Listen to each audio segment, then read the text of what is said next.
Cuando nos toca vivir una pérdida, pues sea la pérdida de un ser querido, la pérdida de una relación de pareja, la pérdida de un puesto de trabajo, de salud, de la juventud también que se pierde, pues siempre se produce un cambio, ¿no?, en nuestra vida. Lo que verdaderamente nos va a transformar no va a ser ese cambio, sino la capacidad que tenemos para adaptarnos a ese cambio. Es importante tener en cuenta, cuando se produce un cambio, que todos, de alguna forma, tenemos un narrador interior. Tenemos que saber reconocer ese narrador interior que nos narra esa experiencia que nos toca vivir. Y es curioso porque, por lo general, ese narrador interno que todos tenemos, pues exagera, deforma esa situación, ¿no? ¿Cuántas veces nos sentimos, ¿no?, ¿qué va a pasar ahora? Yo no voy a poder salir de esto. Esto es lo peor que me ha ocurrido en la vida. Seguramente que habéis experimentado esas situaciones, esos pensamientos ante la dificultad, ¿no? Lo siguiente sería, una vez que hemos reconocido ese narrador interno, sería pues saber que tenemos un tiempo para curar las heridas, para trabajar ese dolor, para trabajar el trauma. Y es muy importante darle un tiempo a ese duelo ante una dificultad, ¿no? Lo que sí es que tenemos que saber darle el tiempo suficiente a ese duelo, ¿no?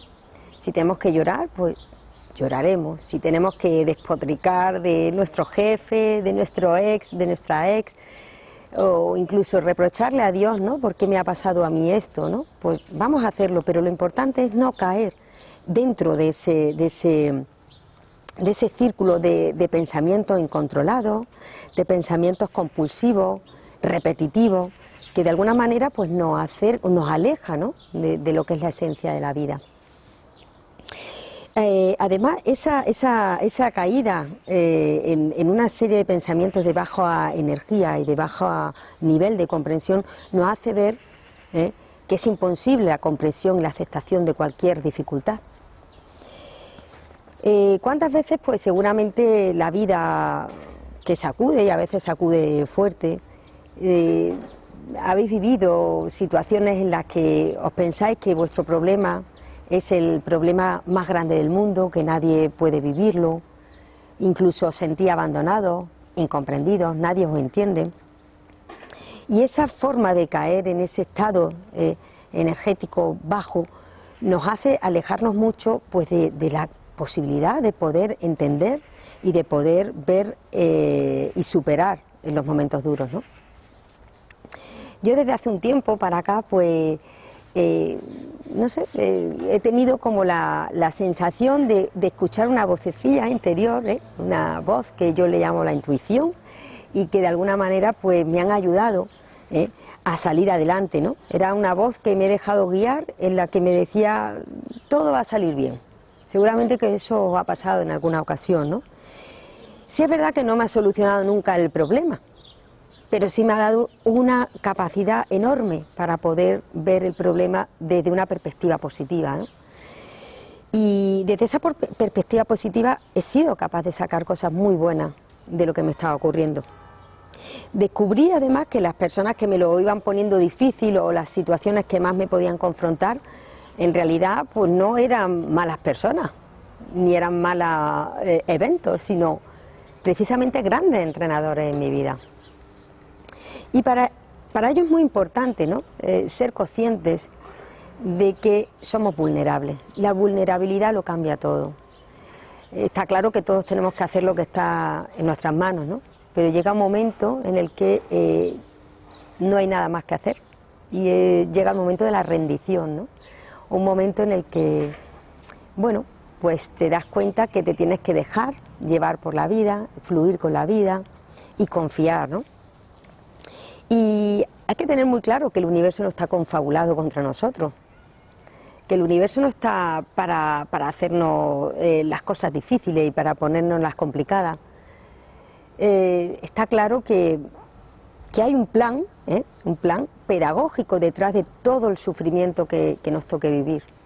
Es importante entender que hay un plan pedagógico, que venimos a esta vida a aprender, Pero también hay que tener muy claro que venimos a aprender siendo felices.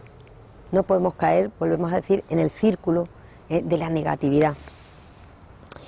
Otro punto interesante es saber que los procesos tienen su tiempo, que empiezan y que acaban, que tienen principio y que tienen fin. El problema siempre va a estar cuando no sepamos afrontar los cambios y ver dificultades y bloquearnos dentro de un dolor. El Papa Francisco resalta precisamente la importancia que tienen los cambios en nuestra vida. Él dice que los cambios nos hacen crecer, que los cambios nos hacen evolucionar, ¿no? Y eso me hace pensar como que la vida es como un vagón, en el que unos suben y otros bajan, y que cuando alguien se baja no es un fracaso, sino una experiencia, es un proceso. Y que nadie sube a nuestro vagón por casualidad, ni por nada, sino para dejar siempre algo que aprender, y siempre para bien, ¿no?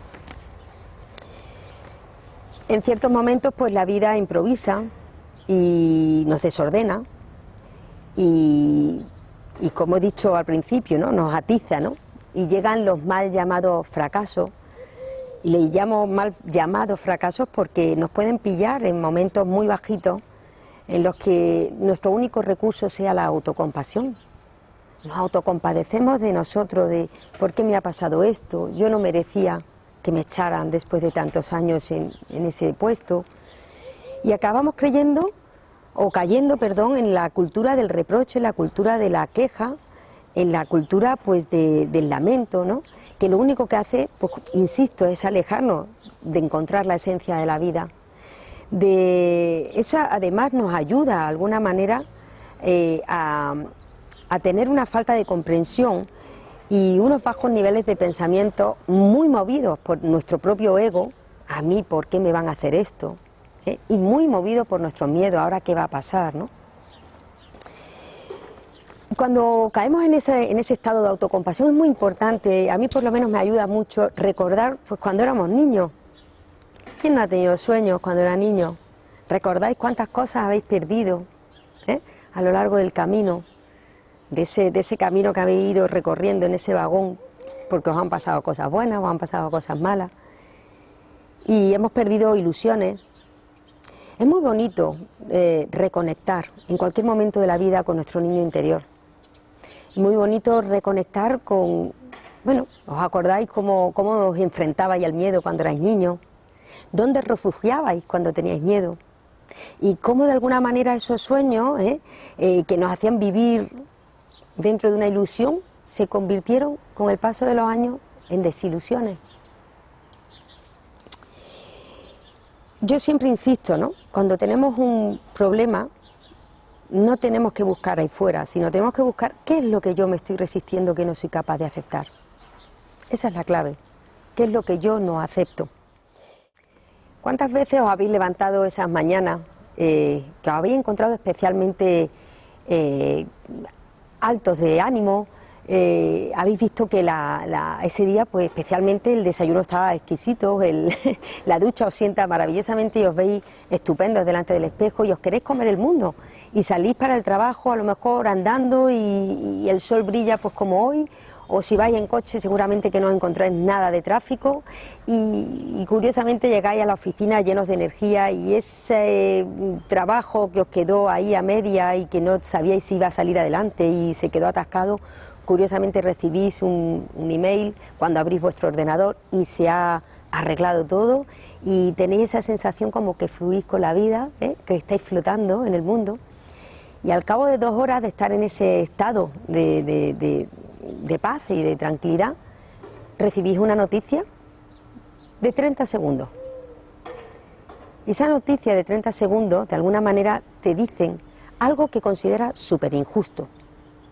Algo que incluso llega a acusarte de algo que te parece que no es normal. Y esos 30 segundos de esa llamada, de alguna manera, te genera rabia, te genera frustración y te genera mucha impotencia. Mi pregunta es, ¿cuánto tiempo tardas en soltar ese estado de malestar, esa sensación de malestar, esa sensación desagradable? Y sobre todo porque cuando llegas a casa, te van a preguntar, oye, ¿qué tal te ha ido el día? Y tenemos que ser conscientes de si somos capaces de contestar estupendamente, como me fue en las primeras horas de la mañana en ese estado de bienestar, o de lo único que se me viene a la cabeza ha sido que a partir de esa llamada de 30 segundos, tengo la sensación de que la vida, bueno, pues que me va mal. Hemos cambiado un estado por el otro. ¿Por qué? ¿Por qué nos quita una noticia negativa la paz de esa forma tan rápida, ¿no? Y está claro, ¿no? El impacto que tiene lo negativo sobre nuestro cerebro es muchísimo más superior que el impacto que puede tener lo positivo, por el simple hecho de que tenemos un cerebro que está diseñado para precisamente la supervivencia. La resiliencia es una capacidad puntual en la vida y por eso tenemos que tener el contacto y conocerla y saber que cuando viene una dificultad tenemos la capacidad de doblarnos como los juncos y de volver de nuevo a un estado original sin habernos roto. Esa es la verdadera resiliencia, ¿no? Cuando me dan una noticia como en el trabajo de 30 segundos y soy capaz de tener esos momentos, ese narrador que hemos contado, ay, esto es lo peor que te ha podido, la peor noticia, tener ese momento en el que le doy la capacidad de decir, vaya, despotrico contra esta noticia, pero vuelvo a mi estado, a mi punto original, cuando me levanto y siento que todo fluye, ¿no? Esa es la verdadera resiliencia. Para terminar, la resiliencia tiene dos componentes muy importantes. Uno sería la capacidad de recuperación y de salir fortalecido ante una situación. Y otra es la capacidad de aprender de las derrotas. Heráclito decía que nunca nos bañamos dos veces en el mismo río. Y efectivamente está claro que todos los problemas, todas las dificultades nos van a influir de alguna manera para el resto de nuestra vida, pero nosotros tenemos la capacidad de convertirlo en algo que nos transforme, de sacar siempre lo bueno de cualquier circunstancia. Sabemos que los problemas, es verdad que, o las dificultades vienen, además vienen en los momentos más inoportunos. No sé si a vosotros, pues, o llegan las multas a lo mejor alguna vez cuando menos te interesa un mes que, bueno, pues que vas más apretadillo, ¿no? Entonces es verdad que los problemas vienen en los momentos siempre más inoportunos, pero si nos preguntaran ¿cuándo es el momento oportuno para vivir problemas? Entonces el reto que yo propongo aquí no es ver cuándo es el momento oportuno de vivir una dificultad, sino de saber que detrás de esa dificultad siempre hay una invitación de la vida a sacar lo mejor de nosotros.